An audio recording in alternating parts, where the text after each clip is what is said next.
फिर से मैं आई हूँ आपके पास न्यू वीडियो के साथ।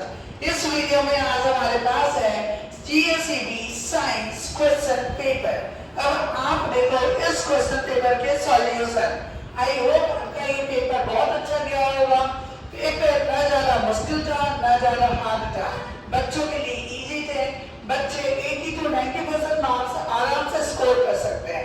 तो चलो चलते हैं। आज का जो मेरा सॉल्यूशन होगा वो इसके सेक्शन ए का सॉल्यूशन होगा, जिसमें 24 क्वेश्चन आए। मैं रीड करूंगी और आपको इसका आंसर आपको समझाऊंगी। See the first question, a solution turned blue litmus red, its pH is likely to be। इसका आंसर होगा A 3। आंसर क्या आने वाला है? First A 3। तब आप देखो ब्लू लिटमस रेड हो जाएगी, तो जब भी लिटमस पेपर रेड होगी वो एसिड बन जाती है, और एसिड की वैल्यू हमेशा क्या होती है? 7 से कम होती है। Next, which of the following is the molecular formula of butane? Butane का फॉर्मूला क्या होता है? तो उसमें कार्बन 4 होता है, लेकिन सारा ही आंसर कार्बन 4 है, लेकिन 4 नहीं होगा। C4H 4 into 2 plus 2, it means C4H10 answer होगा। तो जिसने भी आंसर C लगाया होगा उसका बिल्कुल ही करेक्ट होगा। Question number 3, from how many chambers is the heart of fish made? Fish का हार्ट में कितने चैम्बर होते हैं? जैसे ह्यूमन में 4 होते हैं, फिश में ओनली 2 ही होते हैं, बाकी काम वो अपने गिल्स से कर लेते हैं। यहाँ पे आंसर क्या होगा? B2। Question number 4, the human I forms the image of an object at its. Human आई अपनी इमेज कहाँ पर बनाते हैं? तो सबको ही मालूम है, बहुत इजी क्वेश्चन है, दैट इज रेटिना। कहाँ पर आंसर होगा? रेटिना। फोर्थ के बाद फोर्थ का कौन सा आंसर है? Option B. अगर आप ये नहीं लिखोगे तब भी नहीं चलेगा। Fifth, which of the following term does not represent electrical power in a circuit? I R square, आपको पता ही है R square कभी नहीं आता, I का स्क्वायर आता है, इसलिए फिफ्थ का आंसर क्या बनेगा? D। उसके बाद देखो 6, no matter how far you stand from a mirror, your image appears erect, the mirror is likely to be। तो प्लेन मिरर और कॉन्वेक्स मिरर दोनों ही आंसर होंगे, तो इसका आंसर बनेगा B, plane and convex both, क्योंकि दोनों में इरेक्ट बनता है। सिर्फ कॉन्केव एक ऐसा होता है जिसमें आपके ऐसे इमेज उल्टे बनते हैं। उसके बाद आ गया fill in the blanks. Question number 7, butanol. Butanol ONE last में, तो इसका कौन सा मेंबर है? ये कीटोन। आंसर क्या बनेगा यहाँ पर? कीटोन। 1 किलोवाट आवर कितने के इक्वल होता है? देखो 3.6 दोनों में ही है, लेकिन 10 की पावर 8 नहीं होती, 10 की पावर 6 होती है, इसलिए आंसर क्या लिखोगे? 3.6 into 10 की power 6।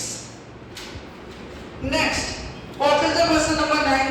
The transport of soluble product of photosynthesis by phylum is called translocation. देखो दो तरह के होते हैं, एक होता है जाइलम और एक होता है फिलम।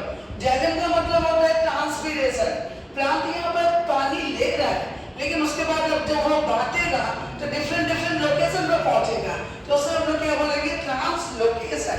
तो 9 का आंसर क्या हो जाएगा? TRANSLOCATION, translocation. Now 10, the radius of curvature of spherical mirror is 40. Then find the focal length. Focal length का मतलब क्या होता है? F। वो कितने के बराबर होता है? 1/r, means r/2। r/2 means 40/2, कितना हो जाएगा? 20 सेंटीमीटर। अब आ जाओ question number 13, iodine is a non metal but it is lustrous. Yes, iodine क्या होता है? चमकता है, तो ये वाला आंसर क्या होगा? 13 का answer true. 14, a red light bends the most in dispersion of white light by the prism। No, ऐसा नहीं होता है, इसलिए ये क्या हो जाएगा? Cross. 15, a child who inherits a Y chromosome from the father will be a boy। yes, अगर फादर का Y क्रोमोसोम है तो भी बेबी होता है, वो बॉय होता है, ये आंसर बिल्कुल करेक्ट है। 16, The salt of strong acid and weak base are acidic with pH value more than 7. Wrong. More than 7 हो जाएगा तो उसकी बेस बन जाएगी. What is the gap between neurons called? अगर दो न्यूरॉन्स है उनके बीच का जो गैप होता है उसको साइनस बोलते हैं. क्या बोलते हैं? साइनस. SYNAPSE. यहाँ आपको आंसर लिख के देना था. What is the time difference between actual sunset and apparent sunset? Means sunset होने वाली है और sunset पूरी हो गई. दोनों के बीच में सिर्फ 2 मिनट का डिफरेंस होता है. कभी आप सनसेट पॉइंट पर गए होंगे तो बिल्कुल जो एक्चुअल सनसेट होती है वो ओनली 2 मिनट्स की होती है. दोनों के बीच में ओनली 2 मिनट्स का ही क्या होता है? डिफरेंस होता है. 19. In mental experiment what is the dominant trait and recessive trait? आप देखो दोनों के जो प्रोडक्टिव होते हैं यहाँ पे दोनों जो T and T ये दोनों होते हैं डोमिनेंट और रिसेसिव में क्या आ जाएगा? Small t. Recessive small t. उसके बाद 20. Which instrument is used to measure the potential difference? ये तो सबको ही मालूम है. 20 का आंसर क्या बनेगा? Volt meter. Volt meter. ये बहुत ही इजी क्वेश्चन था. आई होप आप सबने आंसर लिखा होगा. 21. Spinal cord match the following करनी है. स्पाइनल कॉर्ड अगर आपको पता हमारा स्पाइनल कॉर्ड जो है सो ब्रेन की तरह वर्क करता है कि ये रिफ्लेक्स सेक्शन को क्या करता है? आपको मैच करता है. तो यहाँ पे आंसर होगा 21 का ए. 22. इसका बी आंसर होगा. 22 मेडुला सैलिवेशन और वोमिटिंग. अगर आपको वोमिटिंग की तरह फील होती है तो वो आपको कौन बताता है? मेडुला. तो इसका आंसर ए बनेगा. 23 ग्रास इज द प्रोड्यूसर. आपको पता ही है कि जो प्रोड्यूसर होता है वो हमेशा प्रोड्यूसर क्या हो जाएगा? आपका ग्रास. फिर 24 है डियर प्राइमरी कंज्यूमर. 24 आंसर क्या बनेगा? Primary consumer C. I hope आपको ये आंसर समझ में आ रहे होंगे कि जितने भी सॉल्यूशन है 1 से लेकर 24 मैंने आपको यहाँ पे दिया है. ये जो है सो सेक्शन ए का आंसर है. Section A. आई होप आपको ये समझ में आ रहा होगा.